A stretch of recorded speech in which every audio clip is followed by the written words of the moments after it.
ওপেনিংয়ে আস্থা দুই তরুণ power hitter Parvez ইমন আর Tanzid Tamim. Bat হাতে দারুণ ছন্দে আছেন ক্যাপ্টেন লিটন দাস, একইভাবে ফর্মের তুঙ্গে মুস্তাফিজ। তাদের নিয়ে এখন সাজানো হচ্ছে পরিকল্পনা, এশিয়া কাপে হতে পারে বড় বাজিমাত। পাশাপাশি থাকবে আরও বেশ কিছু তারকা ক্রিকেটার। সব মিলিয়ে টুর্নামেন্টে কেমন হতে পারে টাইগার দেশের একাদশ, সেটাই জানবো রিপোর্ট। প্রস্তুতি শেষ, এখন লক্ষ্য মূল মিশনে লড়াইয়ে নামা। আগামী 2-1 দিনের মধ্যে সংযুক্ত আরব আমিরাতের বিমান ধরবে টিম বেঙ্গল টাইগার্স। শিরোপা জয়ের লক্ষ্য নিয়েই মহাদেশীয় শ্রেষ্ঠত্বের এই টুর্নামেন্ট খেলতে যাবে লাল সবুজ প্রতিনিধিরা। তার আগে প্রশ্ন উঠেছে, কেমন হতে চলেছে এশিয়া কাপে বাংলাদেশের সেরা একাদশ।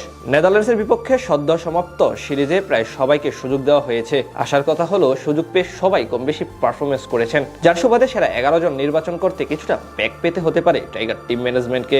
ব্যাট হাতে অসাধারণ এক বছর পার করছেন দুই তরুণ তানজিদ হাসান তামিম এবং পারভেজ হোসেন ইমন। বলা চলে প্রতি ম্যাচেই দুজনের একজন ভালো শুরু এনে দিচ্ছেন বাংলাদেশকে। সেই ধারাবাহিকতায় এশিয়া কাপেও তাদের উপরই আস্থা রাখতে চাইবে টিম ম্যানেজমেন্ট।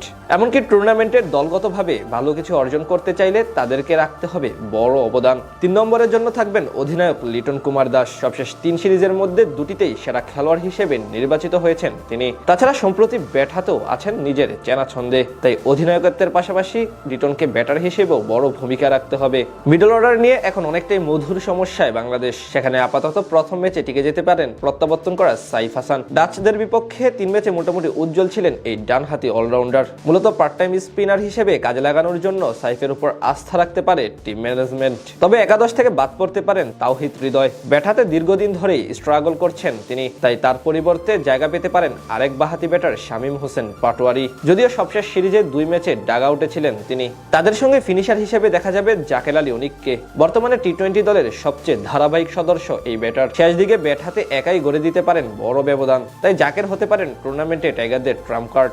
স্পিন বিভাগের নেতৃত্বে থাকবেন সহ অধিনায়ক শেখ মাহাদি হাসান। বল হাতে নিজের চেনা ফর্মেই আছেন এই ডানহাতি অলরাউন্ডার। তার সঙ্গে আরও থাকতে পারেন লেগ স্পিনার রিশাদ হোসেন। সংযুক্ত আরব আমিরাতের কন্ডিশনে যার দিকে নজর থাকবে সকলের। পেস ইউনিট নিয়ে অবশ্য এক প্রকার মধুর সমস্যায় আছেন হেড কোচ ফিল সিমন্স। কাকে রেখে কাকে নিবে সেটাই যেন বড় প্রশ্ন তার কাছে।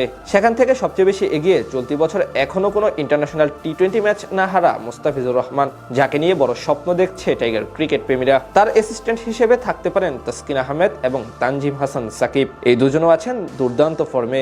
সব মিলিয়ে বলা চলে এশিয়া কাপে বেশ ভারসাম্যপূর্ণ একাদশ নিয়ে মাঠে নামবে লাল সবুজ প্রতিনিধিরা, যেটা টুর্নামেন্ট জয়েরও সামর্থ্য রাখে। প্রস্তুতি শেষ, এখন লক্ষ্য মূল মিশনে লড়াইয়ে নামা। আগামী 2-1 দিনের মধ্যে সংযুক্ত আরব আমিরাতের বিমান ধরবে টিম বেঙ্গল টাইগার্স। শিরোপা জয়ের লক্ষ্য নিয়েই মহাদেশীয় শ্রেষ্ঠত্বের এই টুর্নামেন্ট খেলতে যাবে লাল সবুজ প্রতিনিধিরা।